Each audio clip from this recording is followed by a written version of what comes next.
Bonjour, nous en sommes arrivés à la dernière journée de ce congrès si intense, plein de dialogues, de discours et de conversations. Mais nous avons encore pas mal de pain sur la planche et après la soirée d'hier, nous reprenons nos séances. Celle-ci sera plénière et son titre est Phare pour l'inclusion, collaboration, engagement et participation. C'est Monsieur Miquel Martinez, co-directeur du comité scientifique, docteur en philosophie et sciences de l'éducation, professeur de théorie de l'éducation et membre du groupe de recherche sur l'éducation des valeurs et développement moral de l'Université de Barcelone. Nous lui passons tout de suite la parole, modérateur de ce dialogue. Je vous en prie.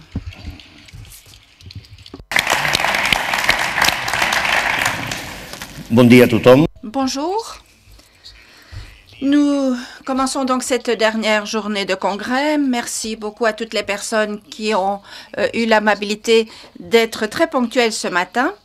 Et cette session a pour objectif de présenter les 4 expériences qui, selon le comité scientifique, méritent d'être considérées comme des phares, des références donc, ou des référents plutôt, des modèles de bonnes pratiques ou pratiques références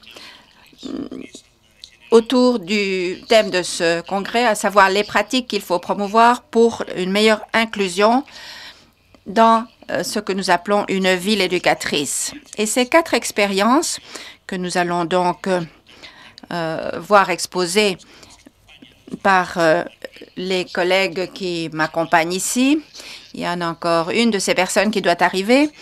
Eh bien, ces expériences correspondent à une des questions principales pour nous, pour une ville éducatrice. Une ville où l'on peut faire cela de manière naturelle, à savoir des pratiques de collaboration, collaboratrice. Une ville éducatrice qui crée des citoyens engagés, qui aiment participer, qui collaborent et qui collaborent à l'obtention d'objectifs communs autour du bien-être social, individuel et collectif et du sentiment d'appartenir à une communauté qui se préoccupe de ces choses-là. Et donc, une de ces expériences concerne la vulnérabilité, une des dimensions donc de la personne, et donc il s'agit d'agir de façon très proactive, collaborer. Ce sont donc les caractéristiques qui nous ont fait choisir ces 4 expériences qui, à notre avis, ça a été d'ailleurs un choix très difficile, bien entendu, mais ces 4 expériences choisies l'ont été parce qu'elles correspondent aux axes du Congrès. Et surtout, cette idée de la citoyenneté collaborative qui va créer un contexte d'apprentissage faisant en sorte que les citoyens se préoccupent des autres et d'une meilleure vie en commun. Pour commencer ces présentations des expériences, donc, nous allons commencer par vous projeter une petite vidéo qui va vous permettre de voir vers quoi se dirigent ces 4 expériences. Allez-y.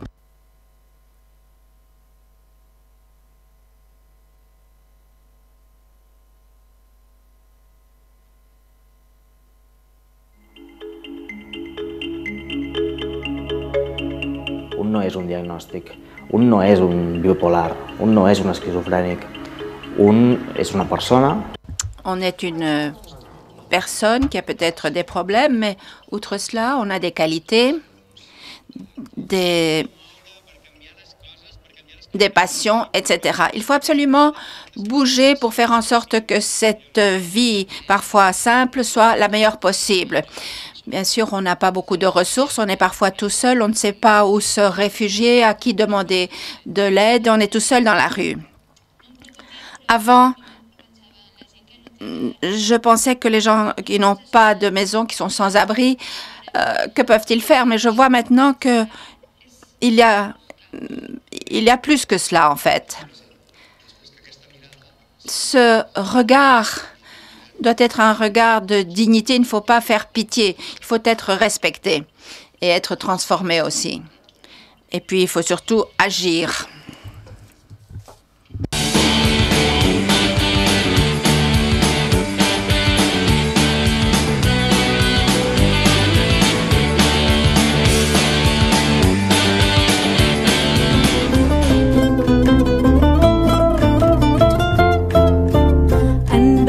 Mostra o que vales, tu nesse jogo vales tão pouco.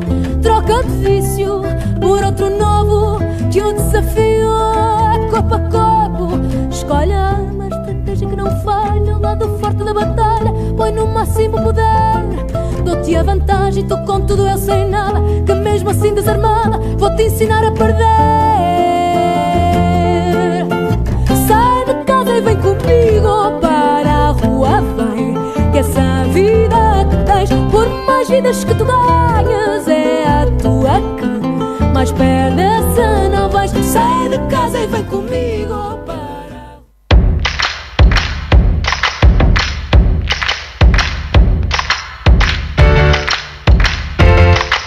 Au début, on avait monté un potager mobile sur un caddie pour montrer à tout le monde qu'est-ce qu'on faisait chez nous, comment c'était dans notre balcon. On a peu d'occasions de s'engager à fond dans la société. On a peu d'occasions de pouvoir mener des projets tels qu'on les rêve, tels qu'on a envie de les faire. Ça m'a appris à gérer un projet, à gérer des délais, à travailler avec des partenaires. Tout ça, c'est hyper riche aussi parce que ça apprend à faire des concessions, ça apprend à dialoguer avec des gens qui sont d'un point de vue différent. J'étais assez curieux en fait de découvrir vraiment le cœur des quartiers, d'y habiter. Je dirais de foncer parce que c'est une expérience incroyable de pouvoir vivre en colocation, de pouvoir aussi découvrir aussi des compétences que parfois on n'imagine pas. Et nous, on est aussi là à la FEF pour pouvoir accompagner ces étudiants à pouvoir révéler un petit peu ce potentiel que je pense qu'on a tous.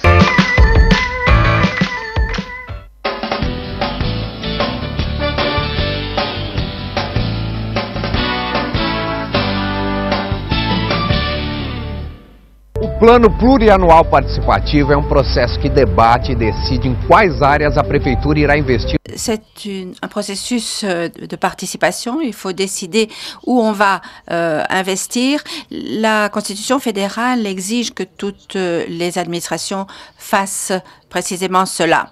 Et nous pouvons compter sur la participation des personnes dans un processus en outre pionnier au Brésil. Et donc, on débat des lignes directrices orientant les actions gouvernementales. Et pour moi, c'est donc un orgueil que de préparer tout cela là où nous agirons, et tout ce qui a été planifié deviendra donc une réalité. Nous avons des actions généraux à long terme, et puis tout ça est divisé en divers projets. Il y a de nouvelles rues, des rocades, le ciel propre, etc. Tout cela fait partie du PPA, le plan. Et en outre, à San Bernardo, ce sera un endroit où on vivra de mieux en mieux chaque jour.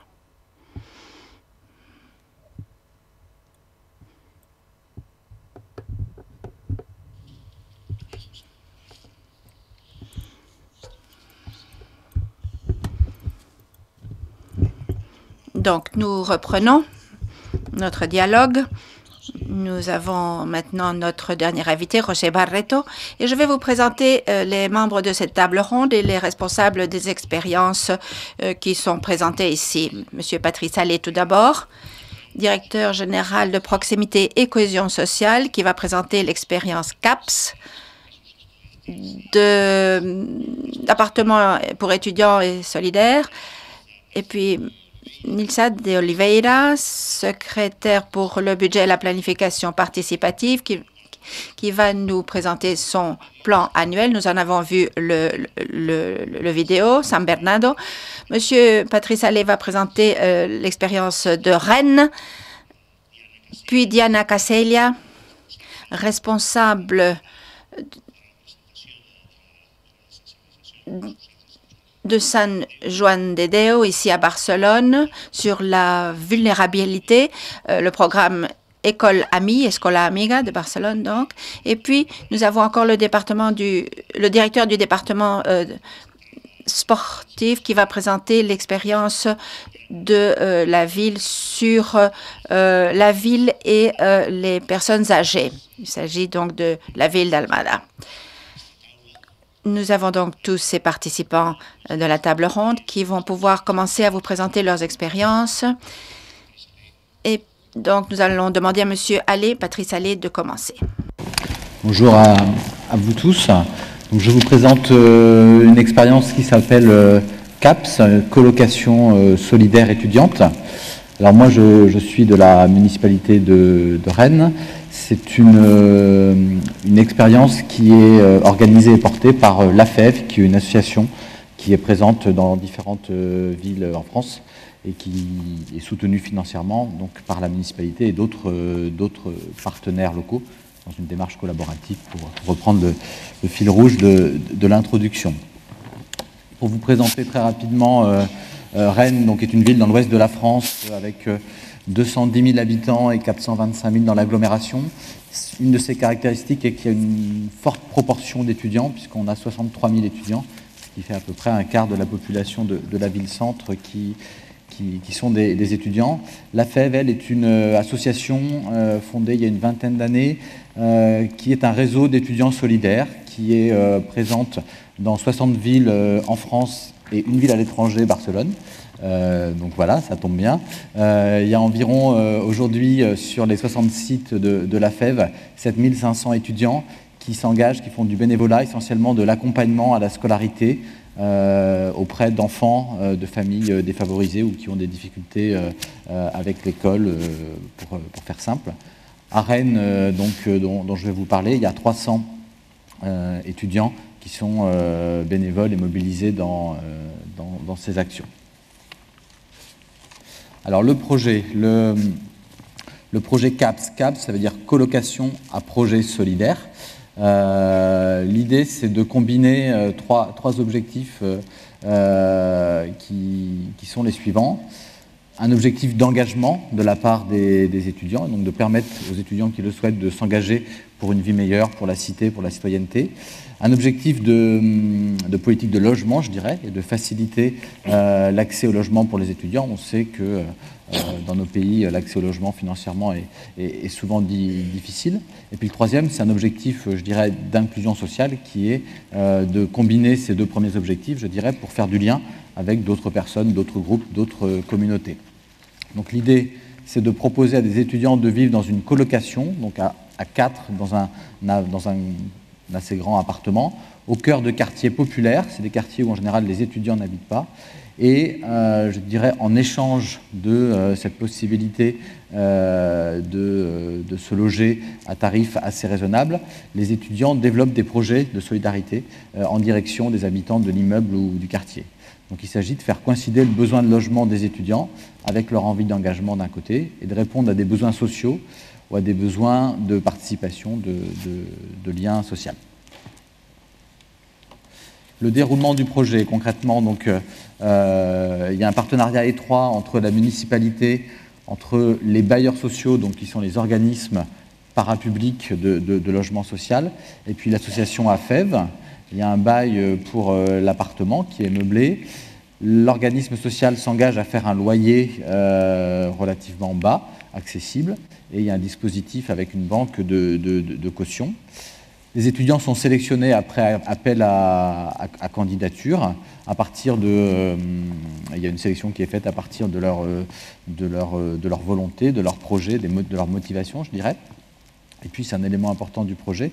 Des salariés de l'association accompagnent les étudiants dans la réalisation de leur projet pour l'immeuble ou pour leur quartier, soit des salariés de l'association, soit des salariés, mais qui sont sous un statut de service civique, de volontaires en service civique. Vous avez vu dans le film les étudiants qui expliquaient leurs envies et leurs motivations d'engagement. C'est une expérience donc qui est présente dans une dizaine de villes en France aujourd'hui. La FEV, quand elle a souhaité la mettre en place, s'est inspirée à l'origine d'une action qui existait à Louvain-la-Neuve, qui est une ville universitaire avec un profil un peu comme Rennes, beaucoup d'étudiants, qui est située dans la périphérie de Bruxelles. On a trouvé à la municipalité de Rennes le projet très intéressant, en lien avec les bailleurs sociaux du territoire. On l'a soutenu. Aujourd'hui, du coup, sur Rennes, il y a 9 appartements chaque année qui sont dans ce dispositif. Il y a 33 étudiants dans 3 quartiers différents qui sont dans cette action. Alors, ça se passe de la manière suivante. Les étudiants donc, développent à la fois ce qu'on appelle un fil rouge ou un temps fort tout au long de l'année. Ça peut être la question de création de potagers de balcon. Vous avez vu ça à un moment dans le film tout à l'heure, ou d'un jardin partagé. Ça peut être des veillées contes régulières, ça peut être des questions autour de sorties culturelles, etc. Et puis à la fois pour travailler avec les habitants sur le projet, et puis pour avoir assez tôt dans l'année de la convivialité, ils organisent à peu près une fois par mois une animation de proximité. C'est un repas d'immeuble, c'est une soirée dans l'appartement en colocation, c'est une animation dans le petit square au pied de la tour. Aujourd'hui, du coup, au bout de 3 années, il y a 700 habitants qui ont profité de cette action, et preuve qu'il y a une dynamique intéressante qui fonctionne. Il y a désormais des habitants qui eux-mêmes, je dirais, co-construisent les projets annuels, et il y a 40 habitants qui, dans les 9 immeubles concernés, sont engagés sur le projet. La base de l'engagement pour l'étudiant, c'est environ 3 à 5 heures par semaine, donc ce n'est pas négligeable, de temps passé sur ce projet. Vous avez là une photo d'une petite action sur la mise en place du jardin partagé. L'intérêt et le bilan qu'on peut tirer de l'action pour les étudiants colocataires, la FEV, l'association, doit faire une sélection. Chaque année, il y a plus de candidats que de possibilités. Donc ça montre bien qu'il y a une vraie envie chez certains étudiants de s'engager, notamment dans une logique de premier pied pour l'engagement. Dans une ville comme Rennes, il y a beaucoup d'étudiants qui ne sont pas originaires de Rennes, qui viennent de villes plus petites, etc., qui peuvent, y compris, se sentir parfois un peu perdus dans la ville à leur arrivée quand ils sont en première année, ou en tout cas qui sont rassurés de pouvoir être aussi dans un groupe pour prendre leur place dans la ville. Quelque chose d'intéressant, la FEV a négocié avec plusieurs universités en France, c'est le cas à Rennes, la possibilité que cet engagement soit reconnu. C'est ce qu'on appelle la valorisation de l'engagement comme un module des études en 3e année en L3. Donc ça, c'est intéressant en termes de reconnaissance de l'engagement étudiant dans le cursus universitaire. Pour les étudiants, il y a forcément une acquisition de compétences en termes de méthodologie, je dirais de conduite de projet, etc. Ce sont des compétences qui peuvent être transférables assez facilement dans le monde du travail. Et puis, je le disais un petit peu au début, on voit aussi que l'aspect colocation et puis lien avec les habitants permet d'éviter ce que peut être parfois de l'isolement de certains étudiants. Pour, je dirais plus la municipalité et puis les bailleurs sociaux, les résultats sont essentiellement en termes de lien social. Ce qu'on constate au bout de 3 années, c'est qu'il y a des meilleures relations de voisinage dans les immeubles où les étudiants sont implantés. Les habitants nous disent que parfois ils se sont remis à dire bonjour, par exemple, avec des voisins à qui ils ne parlaient plus forcément. Ce qui est intéressant aussi, c'est qu'il y a une modification du regard que portent les gens du quartier ou de l'immeuble sur les jeunes. Donc on a vraiment des résultats qui sont très intéressants, et vous pouvez voir qu'ils sont contents du résultat et heureux. Si vous voulez échanger plus longuement sur l'action, Julie Paco, qui est au premier rang, qui s'occupe de la FEV pour les villes de Toulouse, Bordeaux et Barcelone, pourra répondre à vos questions aussi bien que moi, voire mieux, puis on vous a amené quelques plaquettes. Merci pour votre attention. Merci.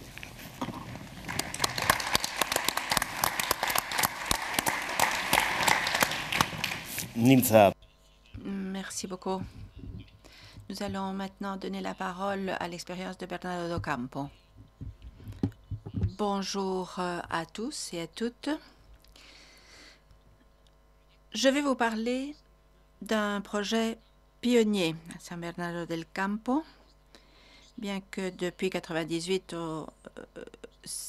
la Constitution fédérale garantissait la chose. Mais c'est quand même une expérience pionnière depuis lors, parce que cela comprend le budget participatif.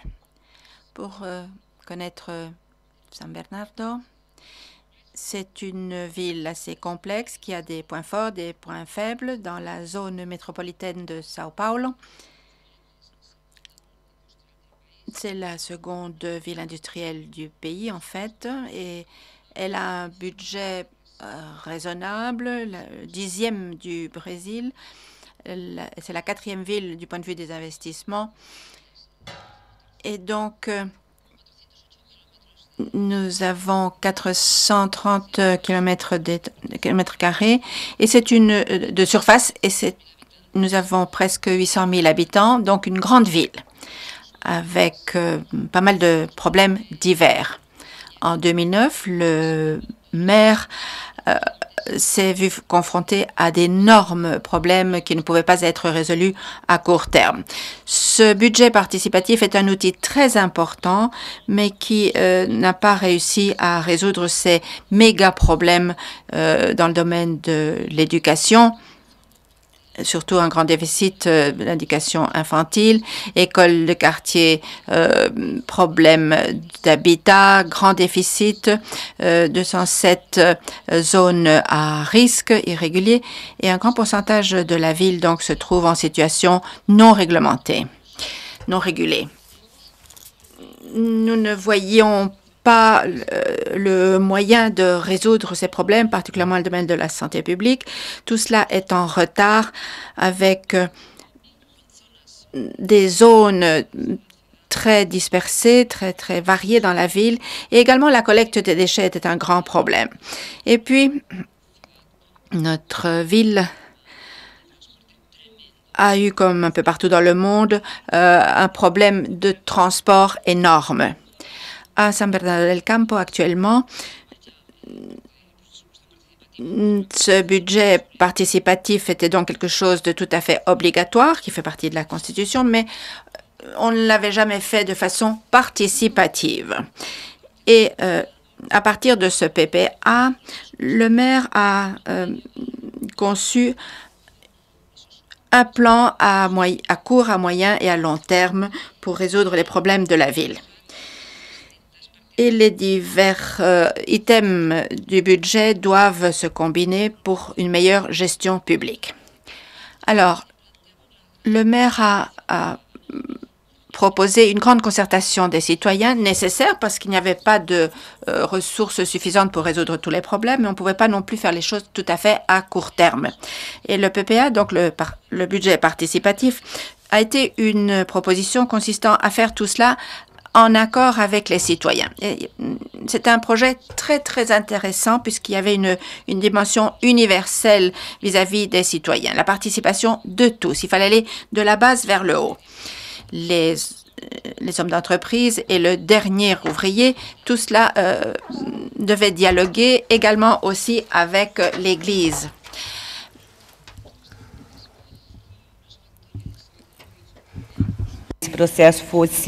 Nous avons compris que c'était important pour parvenir à un résultat positif. Donc nous avons, avec la population, défini des objectifs stratégiques.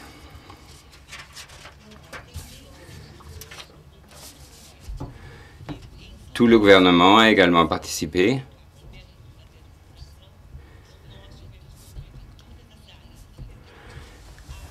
Et tous les secteurs étaient engagés. Et donc, il y a eu un contrôle de la part de tous les interlocuteurs, les agents prioritaires, tous les secrétariats et départements visant à garantir l'application de ces programmes et de ces actions. Également, on a créé un secrétariat spécifique pour le budget et la planification participative qui allait accompagner tous les responsables des projets, indépendamment du ministère de l'Économie, parce qu'il s'agit de garantie et planification, et donc il fallait garantir l'application de ces deux éléments. Et puis, nous avons le cycle budgétaire. Nous avons donc créé cela pour une application de ce budget en diverses phases de modélisation, du début à la fin jusqu'à l'accompagnement de toutes les actions paritaires. Il y a en fait une relation, un lien de parité. Donc 50% le gouvernement, 50% la communauté. Et toutes les interventions sont accompagnées, les interventions prioritaires et définies comme telles. Grâce à ce processus de participation, nous avons créé une sorte de vision générale des besoins. Nous avons 21 assemblées plénières dans toute la ville. Plus de 13 000 personnes y ont participé. 200 groupes de travail ont été créés, discutant de toutes les directrices, les orientations diverses, et plus de 400 directrices approuvées lors de l'Assemblée. 55 programmes en sont sortis et c'est plutôt un plan d'organisation de la gestion avec des objectifs physiques, matériaux et financiers. Donc, on élabore, on détecte, on pose le problème. Que faut-il? Qu'est-ce qui manque? De quoi disposons-nous? Et quels fonds devons-nous trouver? Donc, ces 55 programmes coûtent 5 milliards. On a surtout parlé de santé, des aspects sanitaires, de l'habitat, de l'éducation, la citoyenneté, les infrastructures et l'environnement. Ce sont en fait les problèmes dont nous souffrons et qui sont reliés aux racines même de la ville. La population, en fait, avait déjà identifié certains problèmes. Nous avons aujourd'hui un hôpital de 290 lits. Puis, il y a ce que nous appelons les centres de santé urgents, donc les dispensaires en quelque sorte. On a construit des rocades, on a amélioré la qualité du transport et nous sommes actuellement en train de penser à un métro, financé également et voulu par le gouvernement fédéral. Et pour l'éducation, 700 centres éducatifs ont été rassemblés et ont commencé à combler le déficit éducatif que nous avions détecté. Donc, il s'agit d'un processus qui exige une définition politique et crée en fait du travail. C'est un processus exigeant qui exige donc la formation, l'information de la population et tout cela à long terme. Je vous remercie.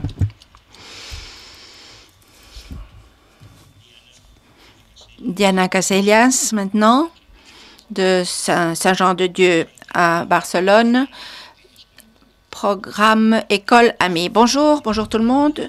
Je voulais tout d'abord remercier très sincèrement l'organisation et le comité scientifique de nous avoir choisi notre expérience et de nous donner ce haut-parleur en quelque sorte. Monsieur Trias, le maire de Barcelone, nous l'a dit au début à l'organisation et pour nous, en fait, c'est notre logo, notre devise, l'inclusion. Et l'œuvre sociale de Saint-Jean-de-Dieu, qui est une ordre hospitalière présent dans différents pays du monde et nous travaillons à un objectif commun, faire face à tout ce qui fait la vulnérabilité, l'exclusion sociale. Dans le caractère hospitalier qui est essentiel à notre congrégation, et pas seulement du point de vue des hôpitaux eux-mêmes. Notre hôpital pour l'enfance est une raison de nous sentir très fiers d'ailleurs, mais l'hospitalité, c'est aussi une façon d'accueillir, de s'occuper et de traiter l'autre dans un maximum de respect et de dignité. Et maintenant, nous allons nous centrer davantage sur notre expérience qui parle surtout de vulnérabilité et c'est celle du projet École Amie. Escola Amiga. Cela fait partie donc de notre projet et cela fait participer des gens de la municipalité également. Le projet a été créé en fonction du besoin d'aller trouver les jeunes et d'expliquer au collectif ce que nous faisons. À Barcelone, une personne qui dormait dans une entrée de banque a été incendiée par des hooligans. Ça a été un fait dramatique. Ça nous a fait beaucoup réfléchir, surtout nous qui travaillons dans le domaine du travail social, à savoir qu'il fallait faire beaucoup de pédagogie sur le thème de l'invisibilité, la vulnérabilité et qu'il faut protéger ces collectifs qui précisément sont invisibles. C'est donc ainsi que le programme Escola Amiga est né, dont l'objectif est de rompre les discriminations de ces collectifs sur lesquels nous travaillons. Le collectif des sans-abri, des personnes en dépendance, les enfants hospitalisés et les personnes qui souffrent de problèmes mentaux. Alors, pour rompre cette discrimination, nous avons pensé à mobiliser les jeunes pour encourager la solidarité et pour créer un regard beaucoup plus respectueux quant à ces collectifs et un sens de la responsabilité qui vous fait agir. Alors, comment avons-nous fait? Nous considérons que pour qu'il faut être sensible à quelque chose, il faut être informé, reconnaître le phénomène. Et donc, la première chose à faire, c'est d'aller trouver les élèves dans les écoles. C'est un programme qui s'adresse aux jeunes d'écoles secondaires. Nous allons donc dans les écoles secondaires et nous avons des professionnels ou des bénévoles qui connaissent donc très bien ce thème.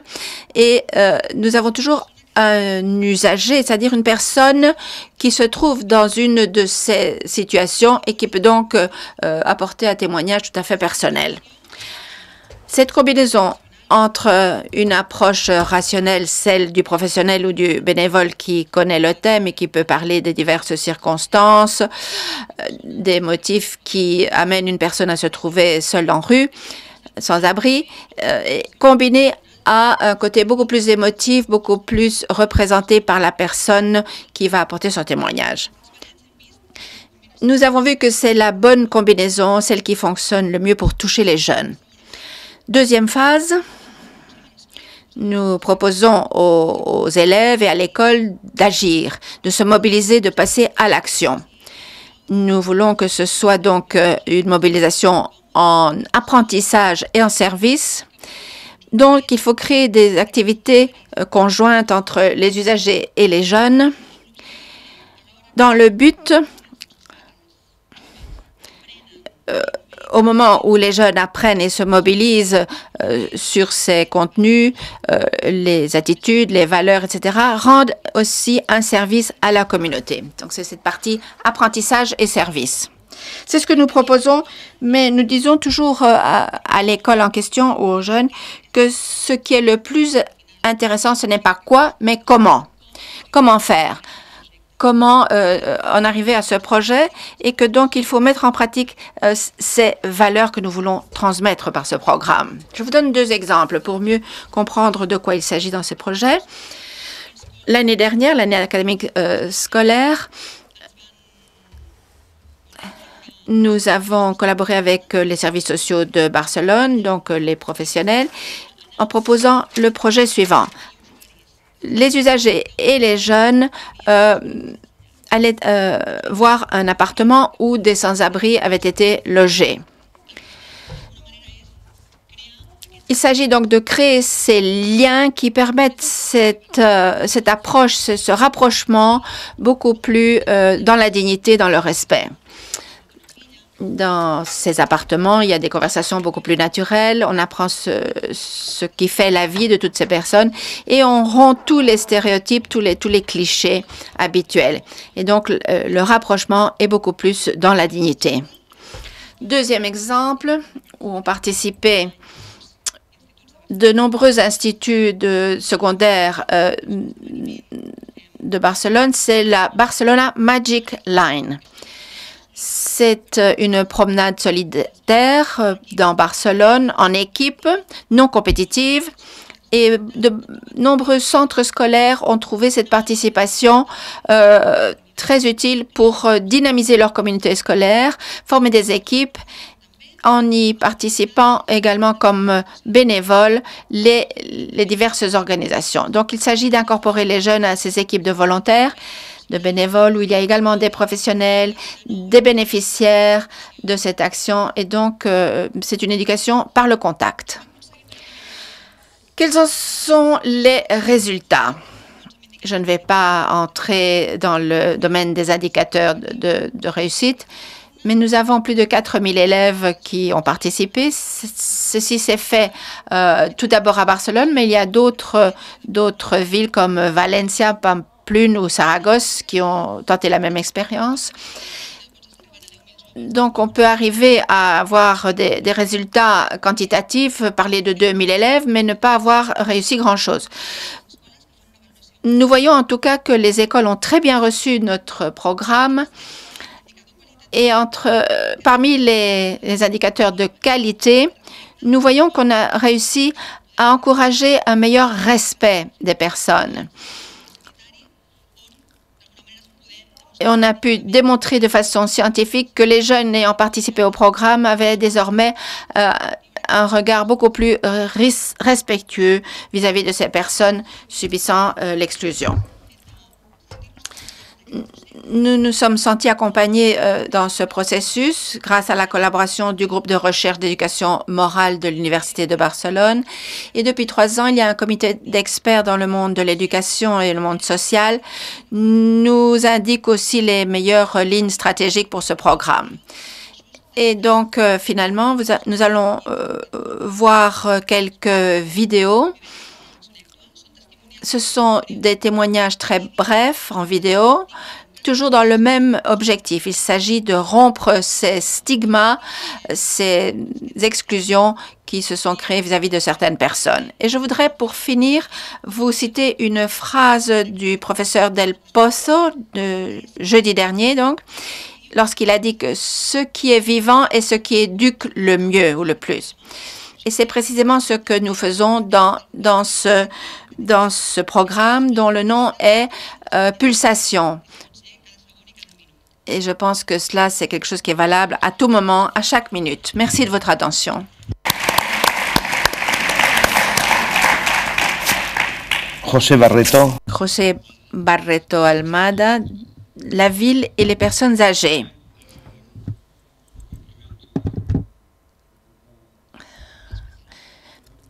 Je voudrais remercier tout spécialement les collègues de cette table ronde et féliciter absolument tout le monde. Le projet dont nous allons parler s'appelle Ville inclusive et population âgée, a pour objet de vous montrer le travail développé pour les personnes âgées dans notre ville, notre municipalité de Almada.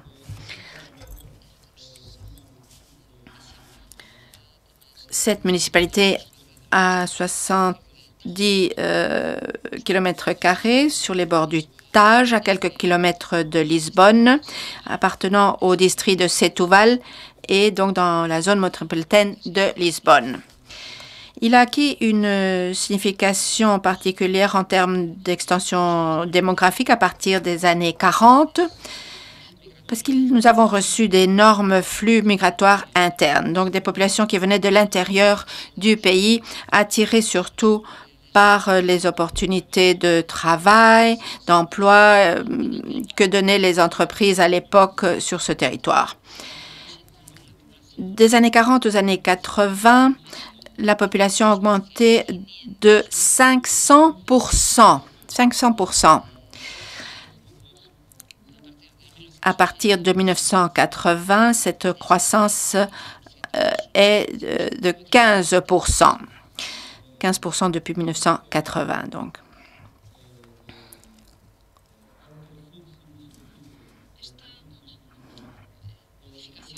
Ces changements démographiques ont eu une forte répercussion sociale, économique et culturelle.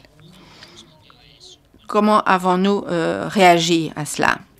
Eh bien, Almada a défini son abord stratégique, local, participation des citoyens âgés. Nous avons donc créé une sorte de partenariat et ce processus de collaboration, nous avons pensé qu'il doit avoir deux axes. Et les conséquences négatives peuvent toujours se faire jour, et d'où la participation et l'inclusion sociale. Nous l'avons vu dans cet abord-là. Ce plan comprend tout cela. Donc ceci, dans un travail en partenariat, on insiste sur le partenariat entre diverses institutions municipales qui ont essayé de trouver des réponses de proximité dans un territoire où il y a des populations qui ont besoin d'espace pour vivre ensemble, de culture, de pratiques des activités physiques, de soins de santé. Et nous avons donc créé plusieurs projets ou sous-projets qui ont formé un plan d'inclusion. Donc, je vous en montre 5 et je vais en parler très rapidement. Le plan gérontologique, le programme de mobilité inclusive, le programme de université senior. En premier lieu, le plan gérontologique, c'est le résultat d'un travail fait par le groupe municipal de personnes âgées de Almada, créé en 1981 et qui voulait que Almada soit une municipalité adaptée à l'exercice des droits des personnes âgées, en garantissant une citoyenneté active à ces personnes. Ça a permis d'augmenter le travail des institutions locales parce qu'il a servi de lien entre elles et favoriser les travaux en équipe. Et il y a une orientation stratégique qui a été définie et à partir de là, ce plan gérontologique a été créé avec des mesures qui ont été décidées à court et moyen terme. Le programme ALMA Senior est un programme de santé et de conditions physiques qui a été créé en 1995, qui a lieu tout au long de l'année et qui est disponible pour des gens qui résident dans la région de Almada et qui ont 70 ans minimum. Et donc, il y a toutes sortes d'activités et c'est un travail avec 11 municipalités de la région et 16 associations et clubs sportifs locaux. Donc l'objectif, c'est de intéresser, développer, faciliter l'accès à la pratique du sport pour les personnes âgées. Ensuite, un mot, un espoir. C'est un projet essentiellement volontaire qui résulte d'un partenariat qui regroupe une dizaine d'institutions de Almada. C'est un projet qui a commencé en 2009 et qui se dirige surtout aux personnes âgées qui vivent seules. Et on a donc créé une bourse de volontaires, disons, qui ont été formés, des professeurs à la retraite surtout, et des élèves des universités seniors dont nous allons parler plus avant. Et ces groupes de volontaires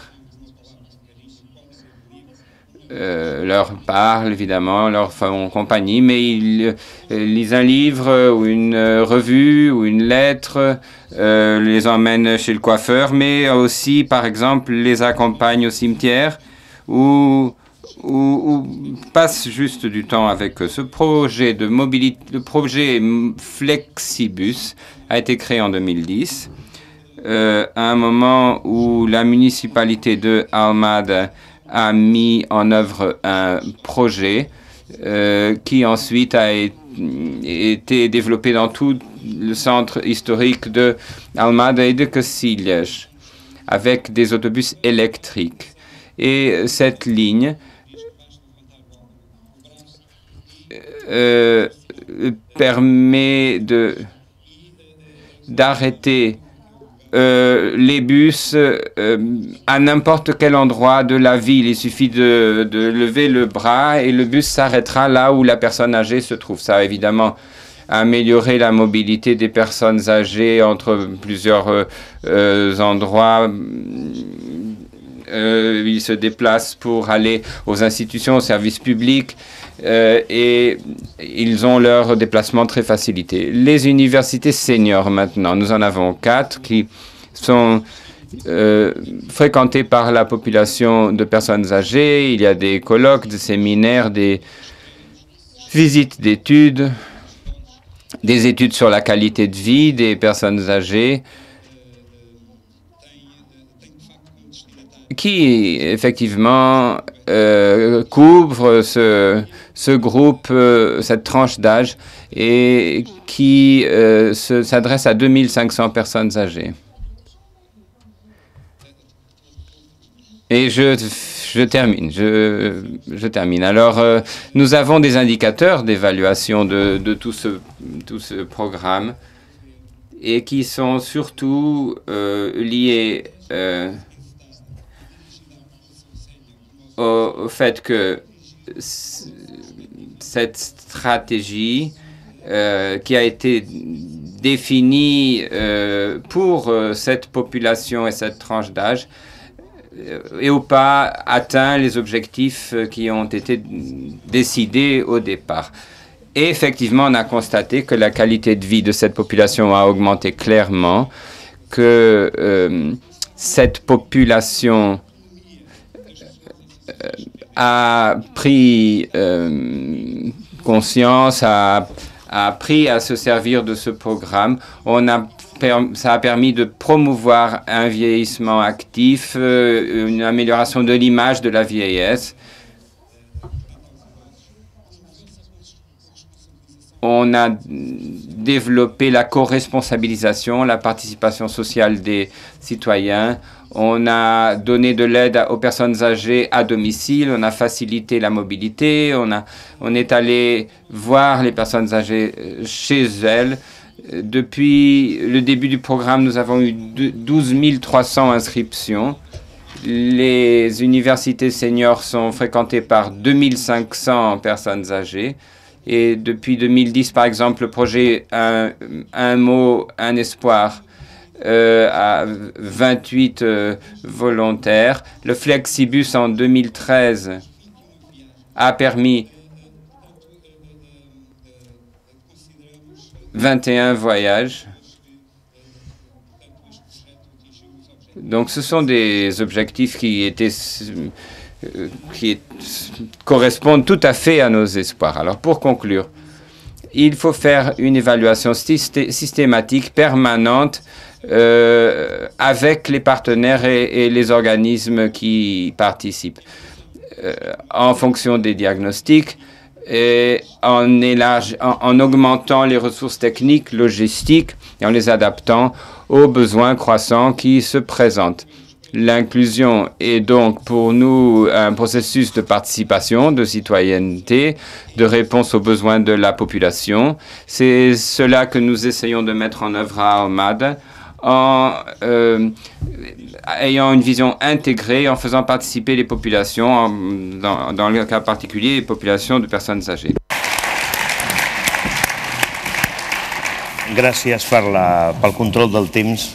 Merci d'avoir respecté votre temps de parole. Et très brièvement, parce que il nous reste très peu de minutes, j'aimerais que ces phares pour l'inclusion, cette séance, comprend des parties plus lumineuses et des parties plus sombres, n'est-ce pas? Alors, j'aimerais que vous me disiez ce que sont les aspects qui ont été les plus ardus où vous avez dû agir plus fort dans ce processus de construction d'expérience, arriver au point actuel, au point où on en est maintenant, ce qui a exigé plus de temps, plus de personnes. Et quand on regarde en arrière, on se dit, voilà, c'est cela qui nous a été le plus difficile, qui nous a coûté plus d'efforts. J'aimerais donc savoir un petit peu, dans votre perspective, ce qu'ont été ces aspects que vous pourriez souligner comme ayant été les plus difficiles à résoudre. Patrice? Alors, je ne suis pas forcément le mieux placé pour répondre. À la limite, ça serait l'association qui porte le projet qui pourrait plus le dire. Je pense que leur difficulté est de trouver des financements suffisants pour développer. Je pense qu'ils souhaiteraient pouvoir développer plus rapidement l'action. En discutant avec les porteurs de l'action, ils indiquent aussi qu'ils ont parfois du mal à faire comprendre aux financeurs dans le budget, parce que le budget c'est à peu près 46 000 € pour l'action que je vous ai présentée, qu'il est important qu'il y ait un travail d'appui, d'accompagnement, et que ce travail n'est pas forcément visible, soit de la part des habitants, soit de la part des financeurs, mais si on mettait entre guillemets les étudiants tout seuls, etc., ça ne produirait pas ce que ça produit. Donc ce travail d'appui, d'accompagnement est important, et ils ont un petit peu du mal à le rendre visible. En bémol, ceci dit, ils ont commencé dans un quartier, désormais c'est dans 3 quartiers, etc. Donc les financeurs se rendent compte de l'intérêt du projet. Mais c'était un peu là, en échangeant avec les porteurs de l'action, la difficulté qu'ils faisaient remonter. Gràcies. Moltes gràcies, Nilda. Sisplau. Merci. Algumas dificuldades a gente encontra pelo caminho, né? Alors, c'est vrai qu'il y a eu des difficultés que nous avons rencontrées. Le premier, c'est celui de trouver une solution complète. Pour parvenir à une solution complète, les grands projets d'investissement se poursuivent sur plusieurs années. Et c'est un peu difficile de faire comprendre à la population que des fois, certaines choses ne portent pas de fruits immédiatement et qu'il faut attendre un peu. Et les gens, parfois, veulent que les problèmes soient résolus tout de suite. Et nous ne pouvons pas toujours résoudre les problèmes tout de suite. Et ensuite, il y a aussi une question de formation qui est l'absence d'une vision du tout. Beaucoup ont une vision qui n'est qu'une vision d'une partie du problème, et pas du tout. On pense toujours à son environnement spécifique, à son environnement local, et on ne pense pas au tout. Et donc, le gouvernement et la population doivent vraiment réfléchir au tout, et pas seulement à une partie du tout. Même le gouvernement, parfois, ne pense pas au tout parce que ce sont des services qui ont des attributions particulières et donc ils s'intéressent, ces services s'intéressent à leurs attributions particulières et ils n'ont pas la vision du tout. La même chose pour la population. Et donc, nous avons créé un système de contrôle et de suivi de la mise en œuvre des programmes. Ça a été très utile. Et ce processus qui nous permet de faire des adaptations, il nous permet aussi de comprendre mieux que faire dans la ville à partir de ce qui existe déjà, parce que ça permet de faire une articulation des échéances, des niveaux de responsabilité, des ressources, parfois même internationales, et ça donne une articulation au secteur, éducation, santé, etc., et les délais, comme je disais. Donc, ça a été une des grandes, l'un des grands progrès de notre plan. Merci beaucoup. Diana, quan vulguis. Diana, vous avez la parole. Je partage l'idée que ce sont des processus lents, que c'est parfois difficile d'arriver à voir les progrès réalisés et d'en rendre compte. Et donc, c'est très difficile de mesurer cela, d'appliquer des indicateurs. il s'agit de sensibilisation et d'éducation en général. Alors, chez nous, j'ai parlé de ce processus d'apprentissage et de services combinés, de concert avec les centres d'éducation. Et une chose qu'il a fallu faire, ça a été de trouver les projets les plus utiles pour ces deux versants. Entre les institutions et les centres éducatifs, et le processus de combinaison des besoins des uns et des autres a été long.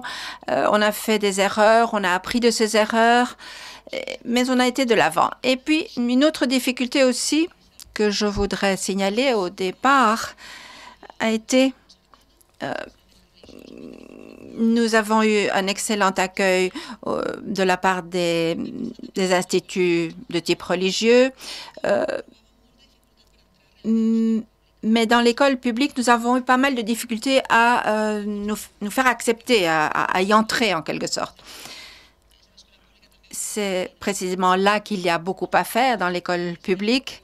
Et petit à petit, nous y arrivons. Nous avons de plus en plus de présence dans diverses écoles et nous nous adressons donc à divers types d'élèves, de jeunes gens. J'ai parlé rapidement de l'inclusion dans mon exposé.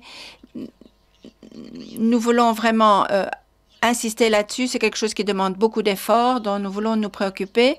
Et nous nous sommes entourés d'une équipe de personnes qui sont vraiment au pied du mur pour agir. Il y a donc le monde éducatif, le groupe de recherche de l'UAB, l'Université autonome de Barcelone. Je crois que tout cela nous a permis d'arriver où nous sommes arrivés et qui continuera de nous aider à aller encore plus loin. Parfois, on va lentement, mais parfois, on va plus loin quand on va lentement. Qui va piano va sano. Alors, à Almada, nous disons d'habitude que nous n'avons pas de problème. Enfin, disons que c'est moi qui dis ça.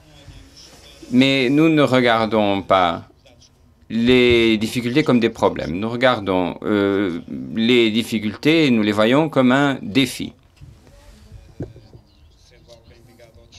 Je suis, disons, lié au sport. Si je regarde, si je vois un marathon de 42 km et que je pense que je dois courir 42 km, je ne vais pas le faire. Si je considère que c'est un défi, je vais essayer d'atteindre mon objectif. Donc, nous voyons ce travail qui est effectué dans notre ville comme un grand défi, un défi quotidien. La population de personnes âgées augmente tous les jours et donc c'est effectivement un défi de donner des conditions de vie décentes pour cette population. Cette question de la dépendance est très importante. Le fait de nous lever d'une chaise, pour nous c'est simple, mais pour la population âgée, ce n'est pas toujours simple et c'est la différence entre la dépendance et la dépendance. Et si j'ai besoin de quelqu'un qui m'aide à me lever, ça veut dire que j'ai un problème. Donc, il ne faut pas vivre plus d'années, plus longuement, mais avec une vie, une qualité de vie, avec une vie de qualité. Et donc, il faut aider cette population âgée à répondre, à faire face à ces défis. Et donc, notre travail en partenariat n'est possible qu'avec la participation systématique des associations.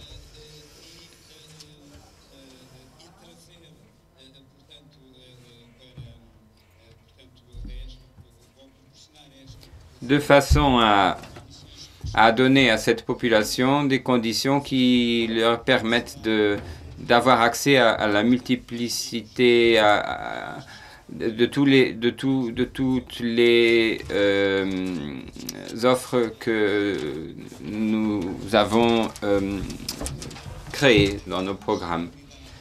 Je dois dire d'ailleurs que la grande généralité de la population qui participe dans ces projets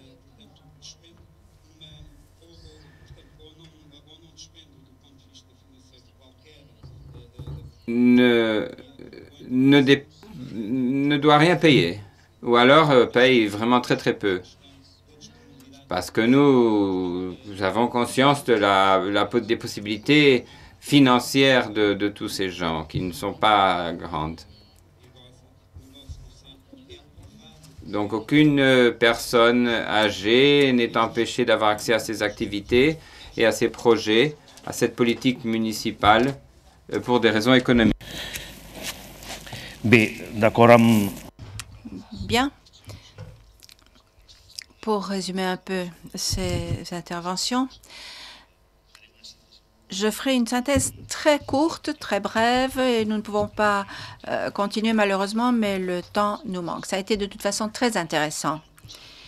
Je crois que nous sommes tous d'accord pour dire que les expériences en question sont très reliées à la pratique quotidienne des personnes qui vivent ces expériences. Comme le disait Diana, ce que l'on voit est ce qui vous apprend réellement quelque chose, vous éduque. Et ces expériences créent des éléments que nous assimilons réellement. Pratique de collaboration, d'implication, d'engagement, d'acceptation de la vulnérabilité comme caractéristique humaine qui fait partie de la vie. C'est tout cela qui forme en fait les valeurs d'une citoyenneté. Donc, moins le quoi que le comment.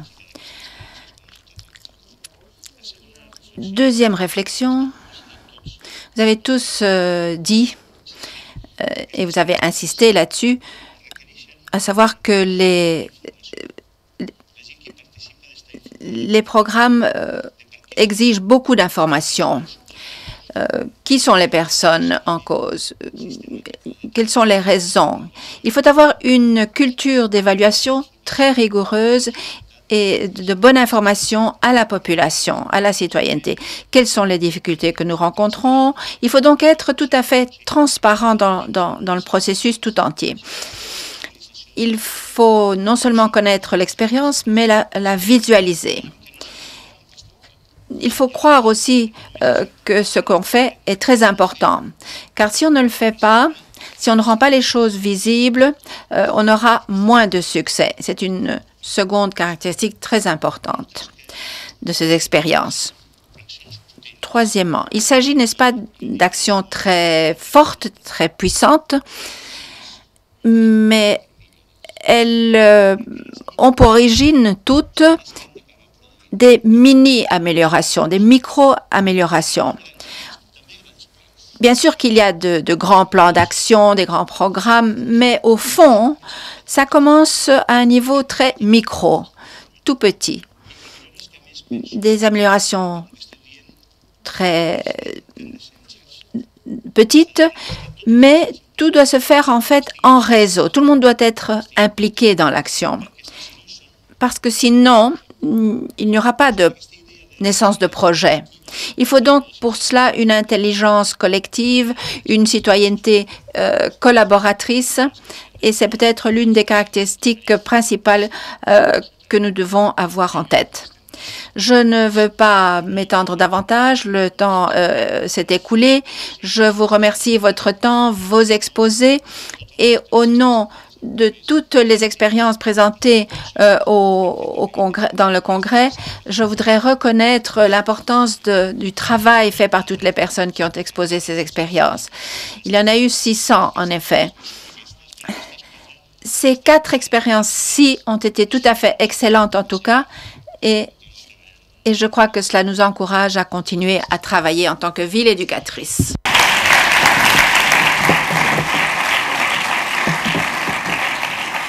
Moltes gràcies, gràcies a tots per compartir aquestes experiències. Merci beaucoup, ça a été de véritables phares pour l'inclusion. Et je vous invite maintenant à vous répandre dans les diverses salles où simultanément seront présentés les derniers ateliers d'expérience, après quoi vous aurez la dernière séance de Speakers Corners pendant la pause café. Et cette dernière pause café, eh bien, je voudrais que vous puissiez tous arborer cette espèce d'aiguille ou qui représente le logo de l'association.